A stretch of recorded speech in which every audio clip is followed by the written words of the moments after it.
Meena Kaushik life style में आज का विषय है, सास नंद ने यह पोस्ट पूरी देख ली तो गजब हो जाएगा।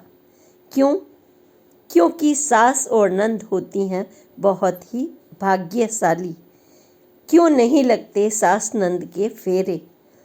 यह सब्जेक्ट इसलिए क्योंकि सास और नंद ही वह हैं जो बच्चे के जन्मने के बाद या अपने भाई के लिए तभी से सपने देखने लगती हैं कि हमारी भाभी आएगी और हमारी बहू आएगी। वो इतनी भाग्यशाली होती हैं अपने भाई की बहू लाने के लिए। वह एक लक्ष्मी स्वरूपा बहू लाने के सपने न सिर्फ बोती हैं बल्कि उसकी तैयारियां करने लगती हैं। लेकिन क्या हो जाता है ऐसा जब घर में बहू आ जाती है और हम उसे एक दिन की ही लक्ष्मी समझते हैं और अचानक से होने लगते हैं टेंशन। पति और पत्नी, पति नहीं रहते, घर घर नहीं रहता, बच्चे जो आपका प्यारा बेटा है उसकी ज़िंदगी में सूनापन आ जाता है और आपके सपने आपको यह जो आपके घर बहू आती है आधी का दायित्व सास और नंद को पूरा करना होता है। और यह पोस्ट आपके लिए बहुत महत्वपूर्ण है। इसको न सिर्फ सास नंद बल्कि बहू से लेकर पूरे परिवार को देखनी चाहिए, क्योंकि इसमें कुछ है नया, वो सब आपकी दुनिया सुंदर बनाएगा। तो हम बात कर रहे थे सीखने सिखाने की।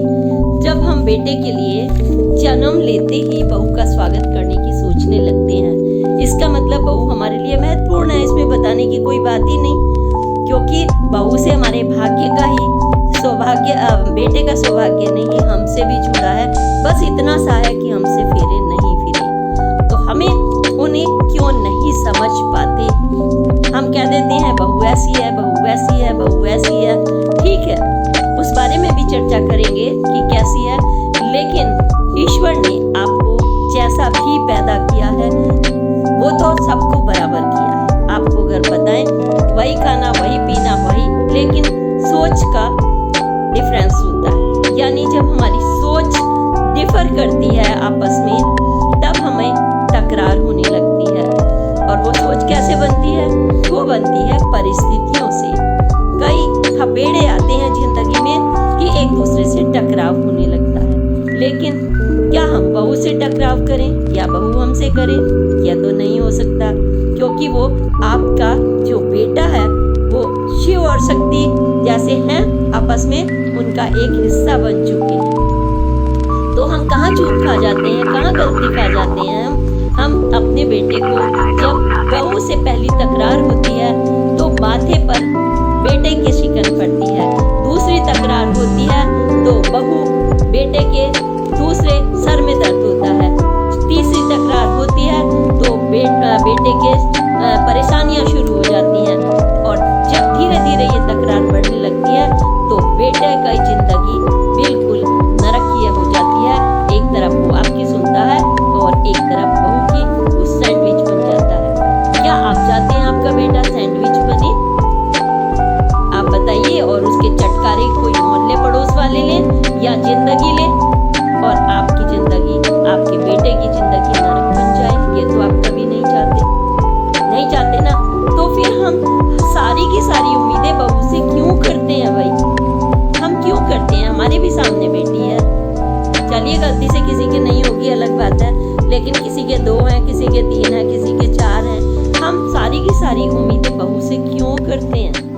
पहले तो हमें अपने आप को भी देखना होगा कि हम कहाँ सुधार कर सकते हैं। क्यों? क्योंकि हमारा परिवार है, हम संचालक हैं इसके। जब हमारी कंपनी हम शुरू करते हैं कोई, तो उसमें हम ये नहीं कहते कि ये काम करने वाला गलत आ गया। आपने किसी को मैनेजर बनाया है, आपने किसी को नौकर बनाया है, आपने किसी को पत्रकार बनाया है, आपने किसी को व्यूअर बनाया है, तो आप क्या ये कहते हैं कि उस समय ये मैनेजर गलत है इसलिए हमारी कंपनी ठप हो गई? नहीं ना। आप तो उस कंपनी के लिए पूरी जान झोंक देते हैं। अगर वो बहुत इम्पॉर्टेंट है वर्कर, तो आप उसको समझाते हैं बुला करके।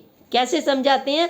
जब मैंने एक अखबार में दिग्गज पत्रकारिता शुरू की और मैं बिल्कुल नई थी, मेरा फर्स्ट डे था, मैंने कोई नौकरी नहीं की थी और मैं तेज़ी से बोलने की आदी थी, तेज़ बोलती थी।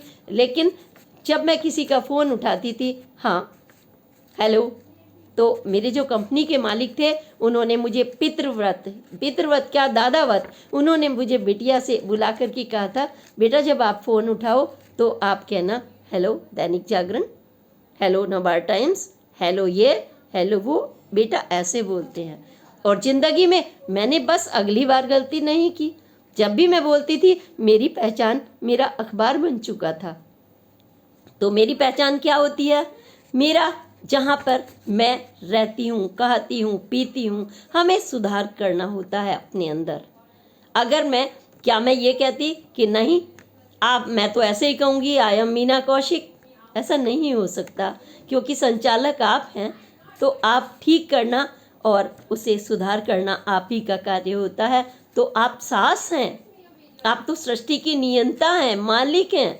कौन कहता है कि बेटा ऐसा कर रहा है और बेटी ऐसी कर रही है? अरे वो उसको तो आपने जन्म दिया है और जन्म देने के साथ 9 महीने पेट में ही नहीं रखा, बल्कि एक एक उंगली आपने पूरी जिंदगी उस पर लगाई है। आप उसकी खुशियों को प्रभावित होते हुए नहीं देख सकते। तो हमें क्या करना होता है? हम भूल जाते हैं उस समय। क्या भूल जाते हैं? बहू को दिल से समझना। हम मस्तिष्क से समझने लगते हैं, दिल से समझना भूल जाते हैं। हम उस समय थोड़े से बेईमान हो जाते हैं। हम सोचते हैं अगर हमने जिंदगी भर कार्य किया है तो अब बहू हमारी सेवा करे। हम थोड़े स्वार्थी हो जाते हैं, हमारे पैर में दर्द रहने लगता है। हम 50 के हो गए, हम 55 के हो गए, हम 60 के हो गए, हम थोड़ा बेईमान हो जाते हैं कि बहू आकर हमारे पैर दबाए, बहू हमारे लिए खाना बनाए, बहू हमारे कपड़े धोए, हम हमारे लिए सब कुछ करे। हम थोड़ा ईमानदारी छोड़ देते हैं ना। उस समय हम सोचते हैं कि जो भी कर रहे बहू करे, हम उससे उम्मीद लगाने लगते हैं और बस यहीं से हो जाती है तकरार शुरू। क्यों? क्योंकि हम ये नहीं जानते कि बहू किन परिस्थितियों से, कैसे परिवार से आई है। उसके घर में उसने कभी काम नहीं किया, वो 22-23 साल की उम्र में आई है, उसकी माँ काम करती रही है, वो पढ़ाई के दौर से गुजर करके आई है, वो डिप्लोमा करके आई है या अनपढ़ आई है या कैसी भी परिस्थितियों से आई है, कुछ भी हो सकती है। लेकिन जब जहाँ से वो आई है वो एकदम से आपका घर परिवार नहीं संभाल सकती, समय लगता है। आप कहेंगे कि पति को संभालने में समय नहीं लगता, आप कहाँ बच्चे रह गए हो। जब हम कहते हैं ये तो बच्चा है, तो आपने वैवाहिक जीवन में प्रवेश कर लिया है तो आपको समझना चाहिए, आप ये भी कह सकते हैं। लेकिन देखिए, पति का संसार, उसने पति के लिए अपना पूरा घर छोड़ा है और उसका दूसरा जन्म माना जाता है। क्यों रोते हैं जब बेटी की शादी होती है? अभी मेरे भाई की बेटी की शादी हुई है, मैं अपने घर में खुद कर चुकी हूँ। क्यों उस समय सबके जब विदाई होती है और वो शहनाई बजती है, सबका दिल फट के क्यों निकल जाता है? क्यों लगता है कि जैसे हमारा दिल का टुकड़ा जा रहा? क्यों लगता है? क्योंकि दूसरे के घर में जा रही है, उसका अधिकार हो गया। वो आएगी नहीं आएगी, वो बैठेगी नहीं बैठेगी, पति कैसा होगा, पति की नेचर कैसी होगी, कैसा खाना होगा, कैसा पीना होगा, कैसी परिस्थितियाँ होगी, कैसा कैसा कैसा कैसा लगता रहता है और उनके अधिकार कट हो जाते हैं। तो वो सब कुछ छोड़कर आई है, उसका दूसरा जन्म हुआ है। वो एक गमले में लगी हुई थी जहाँ पर वो अच्छे से ब्लूमिंग होने लगी थी, अब उसको हमने दूसरे गमले में रखा है, तो हमें उसके मिट्टी के जड़ पकड़ने तक हमें इंतज़ार करना होगा, उसको सींचना होगा अपने प्यार से, हमें सींचना होगा, हमें पानी से, खाने से, आदतों से, उसका जो भी जैसी जड़ें थी उसको अपने अनुकूलन करना होगा। आप ही तो हैं उस बगिया के मालिक, वो तो गमला है, लगा दिया गया है, आपको करना होगा। आप कहेंगे वो इंसान है, गमले में फ़र्क होता है, कोई फ़र्क नहीं होता। इंसान को भी तारतम्य बनाने में समय लगता है। आप कहेंगे बहू क्यों नहीं बना सकती? देखिए, बहू आई है, उसको नहीं पता आपकी किचन में कितने बजे क्या बनता है, आप कितने बजे उठते हैं, क्या सोते हैं, कौन खाता है। चलिए धीरे धीरे पता लग गया, वो फिर भी आपसे तालमेल नहीं बैठा पा रही।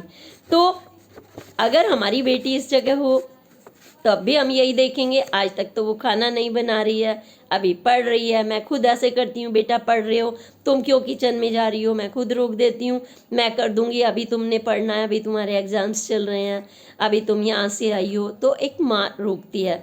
तो अब जो सास है वही माँ है, वो तुम्हारे घर की लक्ष्मी नहीं है सिर्फ, अब तुम उसकी माँ भी हो, आप उसका सब कुछ हो। क्यों? क्योंकि तुम्हारा बेटा भी सब कुछ है ना। जब शाम को बेटा आए काम से तो बहू के चेहरे पर मुस्कुराहट मिले, वो दबी दबी सी ना खड़ी हो या फिर वो गुस्सा ना कर रही हो, मेरे साथ ऐसा हुआ है वैसा, वो शिकायत का पुलंदा ना बनकर रह जाए। वो शिकायत का पुलंदा बनी तो तुम्हारा घर नर्क होने से कोई नहीं रोक सकता। बहू ने नहाया, छोटी छोटी बातों पर झगड़े होते हैं, छोटी छोटी। नंद ने आके कहा, बहू ने बाथरूम में गंदगी छोड़ दी है, ठीक है, आप चिल्लाए, आप बड़े हैं, आपका हक बनता है। बहू ने वही बात पति से कही। खाना नहीं बना, खाना नंद बनाया, सास ने बनाया, बहू 4 बजे उठी, ये बात भी शिकायत हुई, फिर वही हुआ। वो ठाके लगा रहे हैं, प्यार कर रहे हैं, खुले में प्यार नहीं करो, तुमने रोका टोकी की, फिर वही झगड़ा। नहीं, इन छोटी छोटी चीज़ों से हमें ऊपर उठना होगा। क्यों? क्योंकि आप सृष्टि की नियंता हैं और नंद आप 25 साल से या 20 साल से या 15 साल से वहाँ रह रही हैं, घर का कोना कोना समझती हैं, और जिसके लिए आप पलक पावड़े इतने दिनों से बिछा रही थी उसको गले लगाना है जबरन। कैसे? जैसे आपकी छोटी बहन गलती करती है तो आप उसे डांटती तो हैं, यहाँ भी आप डांट नहीं सकते, बस इतना सा अंतर रखना है आपको, और ज़्यादा अंतर नहीं रखना है, आपको गले लगना है और मौका देखकर समझाना है कि मॉम चाहती हैं, वो इतने दिनों से कर रही हैं, हमें अच्छा लगेगा, हम मिलकर करेंगे तो बहन ये भूमिका निभा सकती है। उसको अधिकारों की लड़ाई नहीं बनाना कि मैं ये खाती थी, मैं वो पीती थी, मैं ये बनाती थी, मैं यहाँ सोती थी, मैं यहाँ पे, मेरी माँ ने ऐसा किया, तुम्हारी माँ ऐसा कर रही है। हमें यह सब छोड़ देना होगा। हमें सोचना होगा कि हम वंश वृद्धि कर रहे हैं, अपने घर परिवार को बढ़ा रहे हैं, घटा नहीं रहे। क्योंकि एक बेटा अगर चला गया पूरा सुनसान हो जाता है घर, एक बेटी अगर चली गई घर सुनसान हो जाता है कुछ दिनों के लिए। और कई बार तो ये झगड़े ऐसे होते हैं, ईश्वर ना करे कि बहुत बुरी बुरी घटनाएं हो जाती हैं, ईश्वर ना करे वो किसी के घर हों, और ये घटनाएं जब घटती हैं दिल टूटता है, प्रकृति हिल जाती है, बिजली कड़कती है, पत्थर भी कांप उठते हैं। वह ना हो किसी के घर में, एक माँ और एक नंद घर को बचा सकती है, बचा सकती है। आप कहेंगे आप चुनौतियाँ आती हैं, आपके पास घर छोटा है, आपके पास पैसा कम है, आपके पास बहू को सुविधाएं देनी है, ये गणित लगाना छोड़ दीजिए। क्योंकि हम बेटी को जिन परिस्थितियों में गले लगाते हैं, जबरदस्ती आपको अधिकार, आपको जिस अधिकार से आप बात करते हैं वही आपको रिवर्स में मिलता है। आप किसी को एक चपत मारते हैं तो 2 लगते हैं आपको, है ना। आप कांच की गोली जितनी तेजी से कांच पर फेंकते हैं उतनी तेजी से आपके ऊपर वापस आती है। ये सब हमें सोचना है, क्योंकि जितना हम ऊपर फेंकेंगे उतनी जोर से हमारे ऊपर लगना ही लगना है। और हम जितना सॉफ्ट प्यार से चंदा मामा को नमस्ते करने हैं, हमें वो रोशनी मिलनी ही मिलनी है। सूरज को जितना हम चढ़ाते हैं वो रोशनी हमें ज़िंदगी में मिलनी ही मिलनी है। तो बहू तो बेटी से भी बढ़कर है, क्योंकि वो आपकी वंशवृद्धि भी कर रही है और आपको भी बदले में कहीं अपनी बेटी भेजनी है। कल वही पति जब आपके घर में आपकी बेटी को छोड़ जाता है, क्या संस्कार दिए हैं, चिल्लाता है, चीखता है, तो आपका ज़िंदगी नरक हो जाती है ना, कि मेरी बेटी कैसे घर चली गई। तो हमें अपने घर में कम से कम ये तो नहीं होने देना। गलतियां होती हैं, मैं बार बार कह रही हूँ, मुझसे भी होती हैं, आपसे भी होती हैं, सबसे होती हैं, लेकिन गलतियां हम रिपीट करते रहें। हमें आज जुकाम हो गया, कल हमें जुकाम हो और ये फेफड़े के टीबी बन जाए, ये तो कोई भी नहीं चाहता। आज फीवर हो जाए, हमें रोज़ फीवर रहे, टाइफाइड हो जाए, ये तो कोई भी नहीं चाहता, नहीं चाहता ना। तो जब हम छोटी छोटी चीज़ें नहीं चाहते तो हम अपने बेटे के साथ ऐसा कैसे होने दे सकते हैं, हम अपने भाई के साथ ऐसा कैसे होने दे सकते हैं। जब उसको नौकरी नहीं मिलती, वो तड़फता है, ऑफिस में जाता है, काम नहीं मिलता, बाहर की दुनिया साइबर क्राइम से लेकर कहीं है, आप हर वक्त ये प्रार्थना करते हैं हमारा भाई सुरक्षित रहे, हमारा पति सुरक्षित रहे, हमारा बेटा सुरक्षित रहे। उस समय तो फिर जब आपकी इतनी चिंताएं हैं तो अपने घर में जो क्यों नर्क बन जाता है, ये क्यों बन जाता है। हम उस समय कैसे बहू को गले लगाना है, उस समय मैथमेटिक्स छोड़ दीजिए, बहू ने बदतमीजी की छोड़ दीजिए, आपकी बेटी भी बदतमीजी तो कम नहीं करती। जब आप कहते हैं वो भी कम तो नहीं चिल्लाती। जब आप 24 घंटे बैठ के खाना देती हो, उन्हें पिलाती हो, उनके लिए सुबह 4 बजे उठकर उन्हें नाश्ता देती हो, तब आप भी इतना सब करते हो। और जब वो चिल्लाती है तो आप हंस के रह जाते हो, चुप हो जाते हो, शाम को फिर से गले लगाते हो। तो आपको यह गलतियां भूलकर नहीं करनी है, उसको अपना पजेसिव नेचर रखनी है कि नहीं बेटा, आप बड़े हैं, आप अच्छापन आपको दिखाना है, आपको उस बच्चे की तरह गले लगाना है जो 4 चपत आपके मारता है, 6 महीने का बच्चा और 1 साल का, और आप चुपचाप खाते हैं और उसको और ज़्यादा बीसते हैं प्यार से और वो खुश हो जाता है। तो ये रिवर्स पॉलिसी जो है ये आपको अपनानी होगी ताकि आपका जीवन सफल रहे, सुंदर रहे। यह है बेटी को माफ़ करते हैं, बहू आपकी बेटी से भी ज़्यादा है। मैं कहूँगी बेटी नहीं है, बेटी को आप डांट सकते हैं, बहू को मत डांटिएगा। क्यों? क्योंकि वो जो नियम बने हैं, वो जो कानून बने हैं, वो इसलिए नहीं बने थे कि आपको जेल पहुँचाए, सास को, नंद को, अगर वो बने थे, लेकिन अब मिसयूज़ भी हो रहा है उनका, तो वो इसलिए नहीं बने थे, इसलिए बने थे बहुत ऐसी घटनाएं बढ़ गई थी आए दिन तमाम, तो उनके चलते ये नियम बने थे और बने रहेंगे। तो आपको अपनी बेटी को, जो घर में बेटी है उसको साथ को लेकर चलना है, बेटे को साथ को लेकर चलना है। और आप तो कंपनी की मालिक हैं, आप कोई नौकर नहीं है कि मेरी बहू ऐसी है और ये एम्प्लॉय ख़राब है, ये एम्प्लॉयर ख़राब है और हम छोड़कर चल दें। एक नहीं तो वो नौकरी तो करने वाला 10 जगह चला जाएगा, लेकिन बेटा चला गया तो बाद में तड़पता कौन है? बेटा भी तड़पता है, बेटी आप ही नहीं तड़पते, बहन ही नहीं तड़पती। जब आपके दुख होता है कि वो कैसे रोटी खा रहा होगा, आप मजबूर हो जाते हैं। वहाँ बहू की जो मायके वाले हैं वो काबिज रहते हैं, वो आते रहते हैं, जाते रहते हैं, क्योंकि वो सारा सुख दुख उनसे ही सुनाती है। वो करते कुछ नहीं है, कुछ भी नहीं करते, विश्वास करना।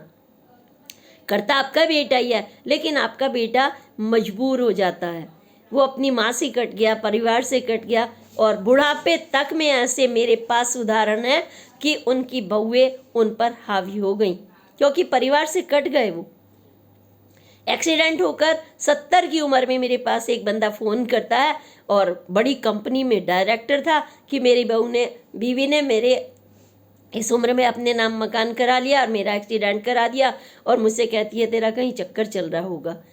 शक, झगड़े उस परिवार में, क्यों? वो तो कट कर रह गया उसने। तो फिर मैंने उनके घर में फ़ोन किया कि तुम अपने भाई को बुलाओ, अपने घर वालों से मिलना शुरू करो।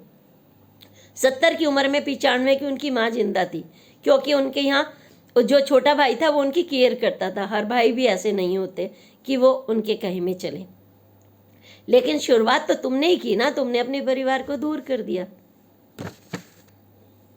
और बेटी बेटा उनके कट कर रह जाते हैं। तो आपका बेटा बुढ़ापे तक पिसता है उस चक्की में।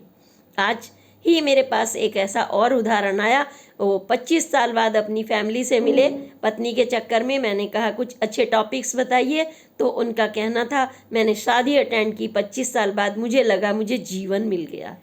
मैं अपने भाइयों से मिला, बहनों से मिला, अपने भतीजों से मिला, मैं सबसे मिला, मुझे लग रहा था अभी तक मैं काम की मशीन था। तो वो बंद कर रह जाते हैं। आप ऐसा मत होने दीजिए। क्यों?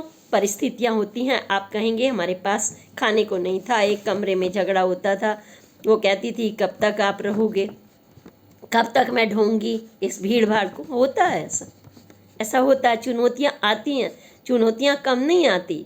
एक MIG फ्लैट में मान लीजिए बहू भी है, बेटा भी है, पत्नी भी है, कमरों का बंटवारा, खाने का बंटवारा, रहने का बंटवारा, पैसे का बंटवारा होता है। लेकिन मैंने ऐसा भी परिवार देखा है, विश्वास करना, सीढ़ियों में 10 भाई बहन माता पिता पलते देखे हैं। आज वो स्टेशन डायरेक्टर तक बने और विदेश में उनके बच्चे नौकरियां कर रहे हैं। तो कम सुविधाओं में भी उन्होंने पूरे परिवार को पाला। सीढ़ियों में उनके भाई नीचे सोते थे और वो वहाँ पर जो स्ट्रीट लाइट होती थे उसमें पढ़ते थे और बेटियां उनकी वहाँ पर पलती थी। तो कम सुविधाओं में इतने बड़े बड़े पद मिल जाते हैं। तो हम ऐसा कैसे कह सकते हैं कि हम एडजस्टमेंट नहीं कर सकते? आपको निर्णय लेना होगा। अगर आप अच्छे जज नहीं बन पाए जिंदगी के तो आप बेटा बेटी बहू और अपना सुख भी खो देते हैं। आप अकेले रह जाते हैं, माँ अकेली, बहन अकेली, रिश्ते तड़पते रह जाते हैं, सब बिखर जाता है, सब कुछ तिनका तिनका। और फिर हम कहते हैं, हम कहें कि बहू गलत है। अरे बहू कैसे गलत हो गई?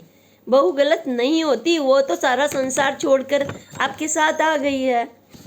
पहली उसकी आदतें क्या थी, उसकी ज़रूरतें क्या हैं, वो बिल्कुल अपने अलग परिवेश में आई है। हो सकता है वो अंडे खाती हो, मांसाहारी हो सकता है आप शाकाहारी हो। ऐसी बहुत बड़ी फैमिली में मैंने देखा है, उनके यहाँ प्याज नहीं खाई जाती थी।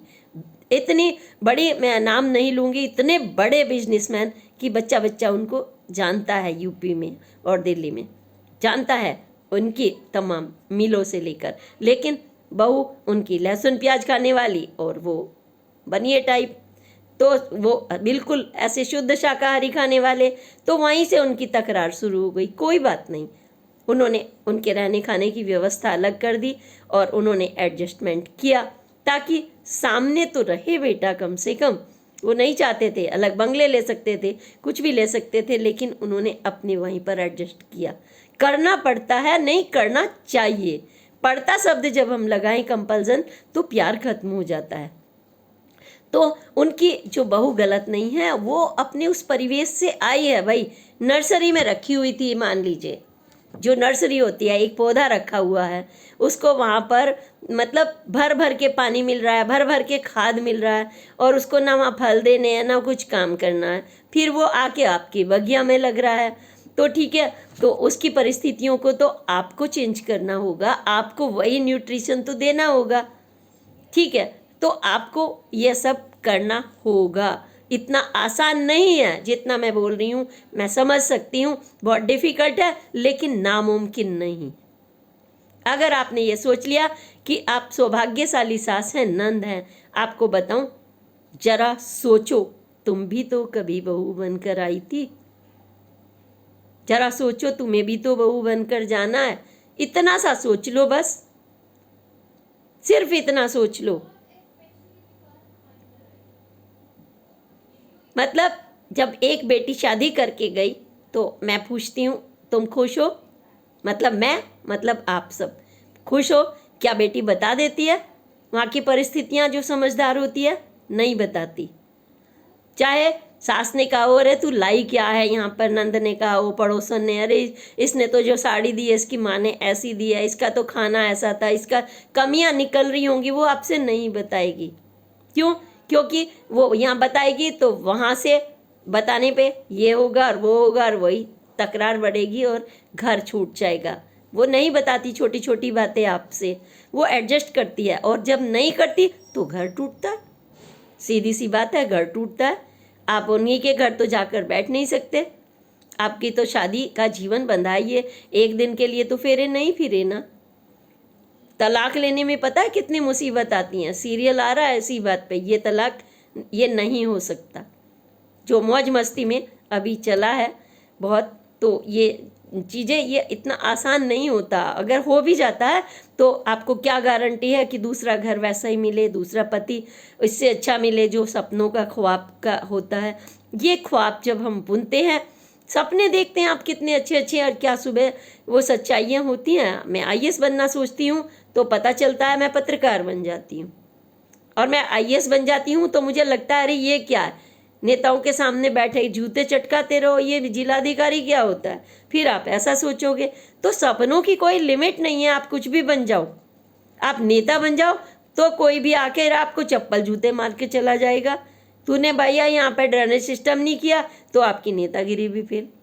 कहने का चक्कर ये है कि आपको इस समंदर में एडजस्टमेंट करना होता है, लेकिन ये समंदर नहीं भाई, ये तो आपका 10-5 लोगों का घर है। और इस घर को, ये है कंपनी मान लीजिए, इसको आपने चलाना है। आपने अंबानी बनना है, आपने टाटा बनना है, आपने बिरला बनना है, आपने गूगल बनना है जो सबको एक छत के नीचे देता है जगह। इसमें गंदी मानसिकता के लोग भी वीडियो डालते हैं और अच्छी के भी डालते हैं, इसमें गेम प्लेयर भी डालते हैं, इसमें तमाम साइबर वाले भी सबको देता है ना मौका।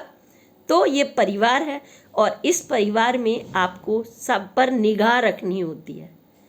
क्या सुविधा चाहिए और क्या सुविधा मिलने के बाद भी अगर वही कहीं कर रहा है तो अपने बच्चे की तरह से उसको, बच्चा जब बिगड़ता है तो आप उसे कहते हैं ये बिगड़ गया, वो बिगड़ नहीं रहा होता, थोड़ी सी हवा लगती है इधर उधर की, दुनिया को जानना चाहता है तो आप उसको सुधारते हैं। आप उसको प्यार से कह देते हैं तो बहुत गुरु हो गया है। लड़की को इधर उधर देखना तो आप कहते हैं गुरु हो गया। चार दूसरे का हिस्से संतरा भी खा ले, रोटी खा ले तो आप कहेंगे ये बहुत गुरु है। प्यार से बोलते हैं ना, तो अपनी जो आपकी बहू है वो गुरु है, तो ये आपके कल आप ही के काम आएगी। और कल बहुएं समझ जाती हैं। मैंने अच्छी अच्छी बहुओं को देखा है, वक्त उन्हें सिखा देता है। वो एक बहू कहती थी कि अरे तू मर जा कमबख्त, अपनी सास को, तू कमबख्त मर जा।